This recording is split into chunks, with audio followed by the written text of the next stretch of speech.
Would you feel comfortable leaving your son with him? That particular teacher, was she ever still in the picture? No, I never went back to visit or to say hi. Or I would say try to go to someone you know. Don't just jump in a car with a stranger. Why would you not want more children? I lost my second boy or girl in 2018. Okay. Yeah, so I would.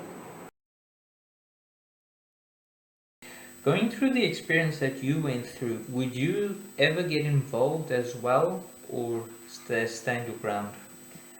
I would, if I had to see what I went through in someone else's property, I would try to get in and speak to them. And first, I would like to stand back and try actually to observe, to actually try to see the picture about what's going on. And then if I can see there are children involved, I would like to speak to parents. Listen, here, I live here. Can I just take your kids until you solve your problem? I'll take them to McDonald's. I won't take them and tell them, okay, I'm keeping your kids or anything. Just try to get the kids out of the situation so the mother or the father knows if a fight starts, they can phone me and say, okay, listen, there's a fight. Rather have someone where you know you can send your kids to be safe instead of getting police and the welfare and everyone involved. That's just going to make the problem worse, and take the children away and put them places where you don't know where they are, you don't have contact, you're traumatizing from the front to the start completely. And it's just try to be there. And I would just stand there and try to be there for them and make them understand I went through it. I know what it is for the kids. I won't get anyone involved. Just give me your children, they will be safe.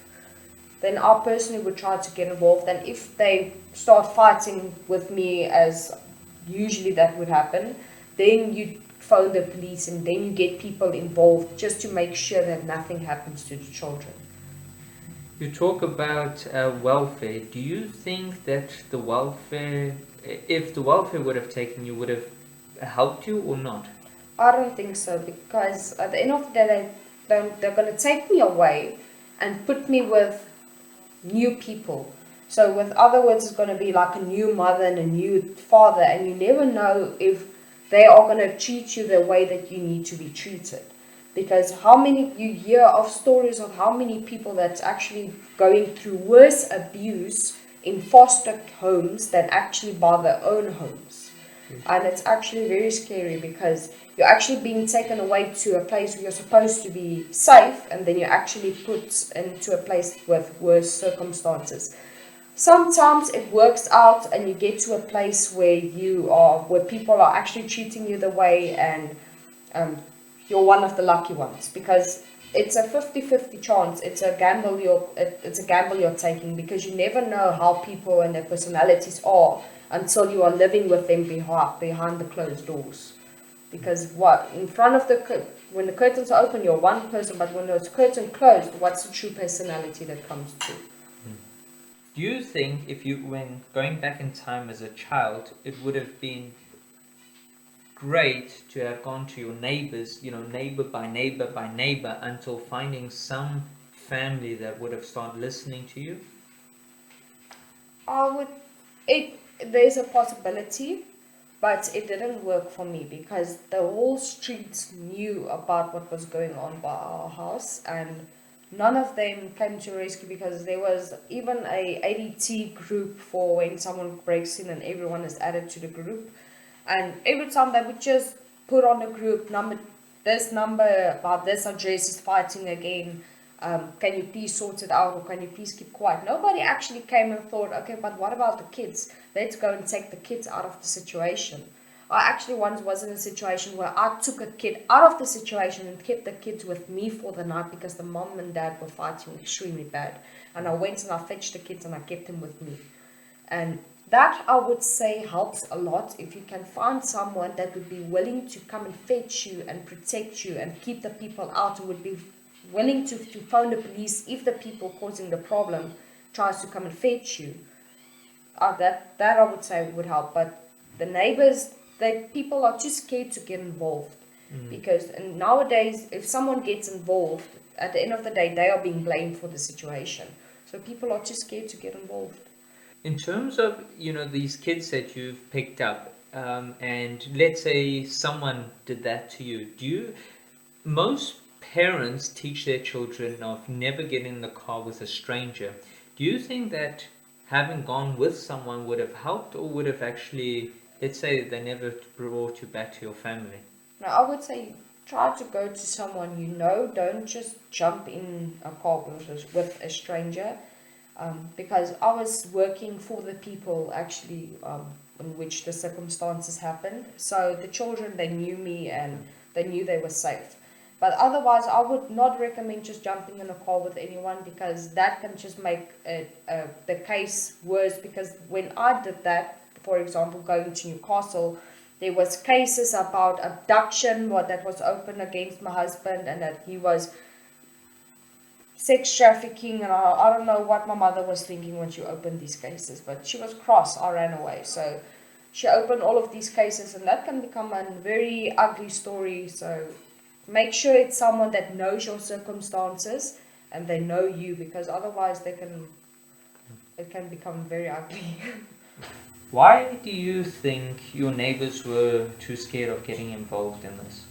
It's because usually if you get involved in someone's personal life, there's always a fight between you and them, or there are always the possibility of charges being pressed against you for trespassing of property, or breaking of character, or all these small kind of things that can actually put you in jail for no reason, for stupid things like that, because you're actually trying to help someone.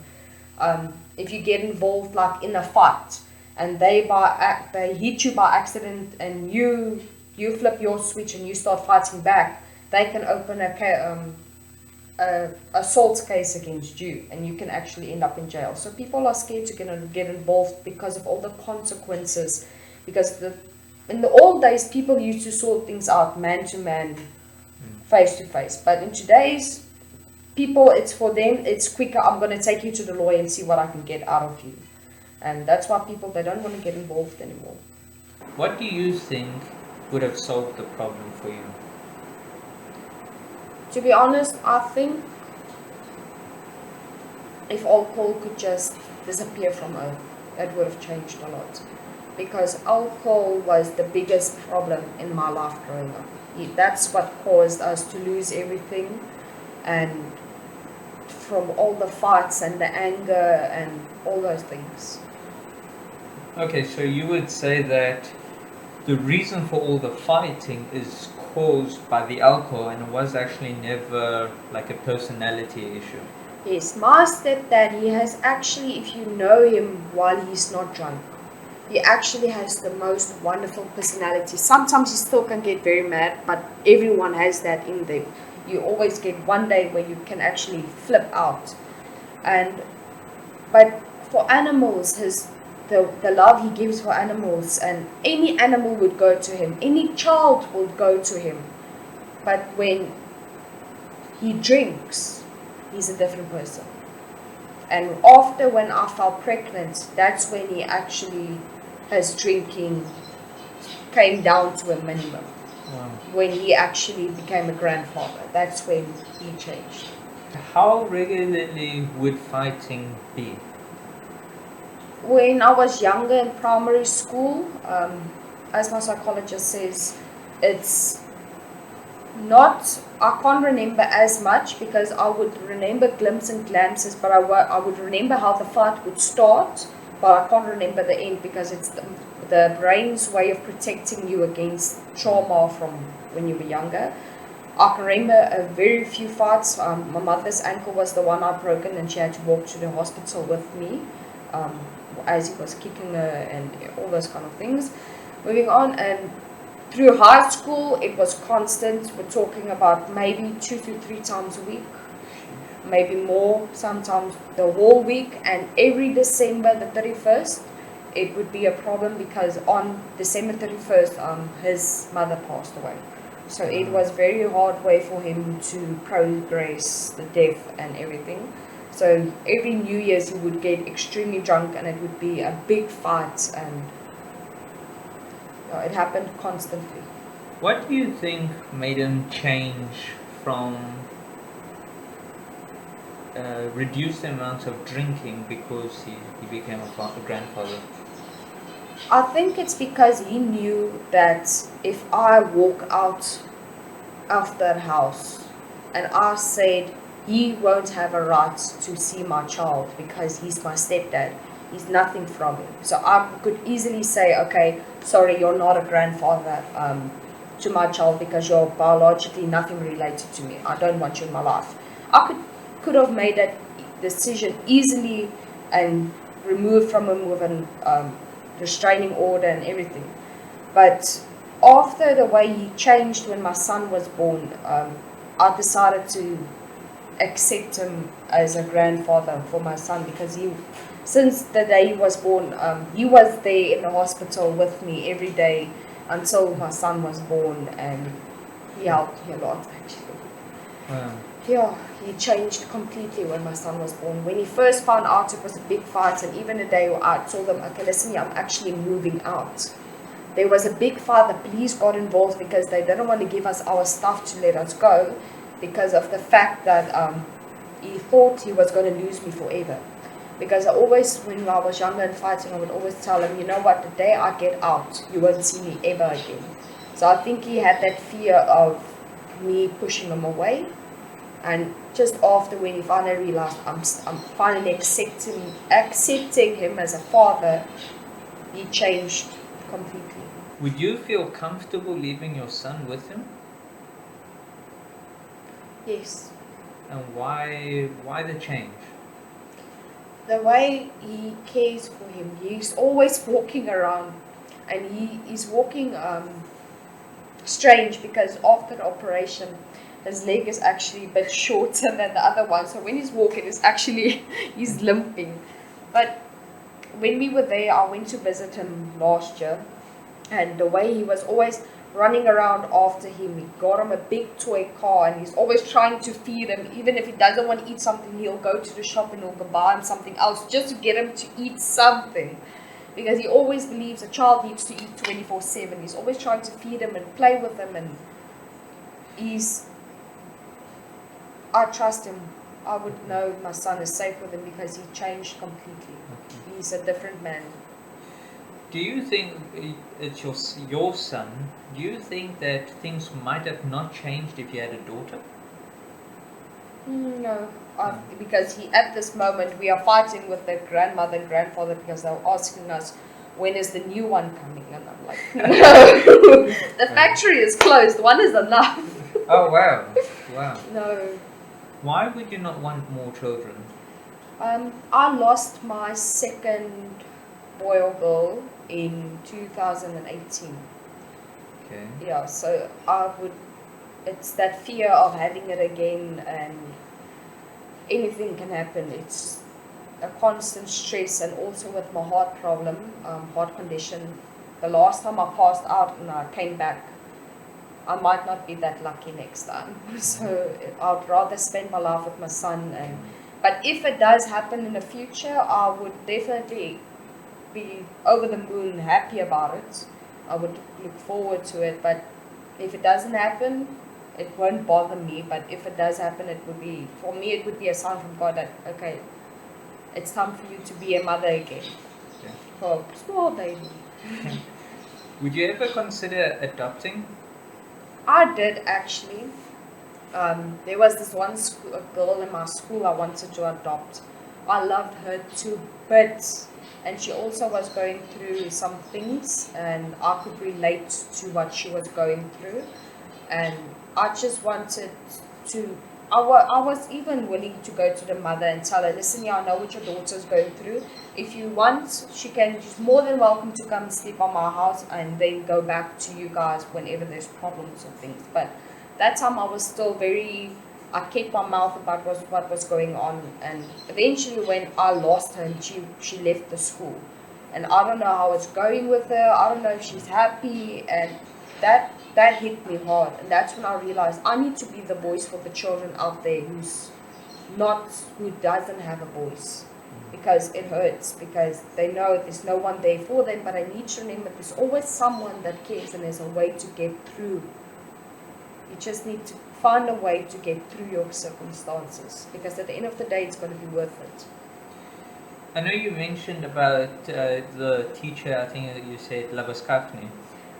Do you think she went through the same as you? That's why she motivated you, or not? I don't know. I honestly won't be able to say, because she's very, she says a thing like it needs to be said, but always in a very proper manner. And it's just like always she knew what to do. Because my mother, when we did our one of my friends phoned her from school and told her, listen here, your daughter is pregnant, but she doesn't know how to tell you. My mother rushed to the pharmacy, bought a pregnancy test, and I know how to jippo one to be negative. I know I am pregnant. I'm telling my mother I'm not pregnant because I'm too scared to tell her. And I'm jippoing this pregnancy test. She's standing in front of me while I'm taking it, and I'm jippoing it, and I'm giving it to her. No, it's negative. Then my mother decided, no, she wants to, for the first time, she wants to be the defensive mother. She wants to go to school, and she wants to know who's spreading stories about me at school. And I'm sitting there in the office, and I know I'm pregnant. I'm sitting there. This is such a time waster. Labaskafni came in, she just chased my mother out, and she asked me, Letitia, are you pregnant? I'm like, yes. That's one teacher I couldn't lie to. I couldn't. She's one person you could feel, you could talk to, and she would help. She would listen. That particular teacher, was she ever still in the picture? No, I never went back to visit or to say hi, or I just disappeared. For a very long time, I just wanted to disappear out of Richards Bay and never to be known again. I never wanted anyone to know that I was part of Richards Bay. And actually, it was just in this week, I met one of my teachers my mathematics teacher. I saw him in town, and he looked at me and he's like, one of Richards Bay's, een van die legendes. And I was like, yeah. I opened my mouth way too late, and if I did it earlier, I think things might have been completely different. Many people, well, many girls or guys go through the same upbringing. Has committing suicide ever come across your mind?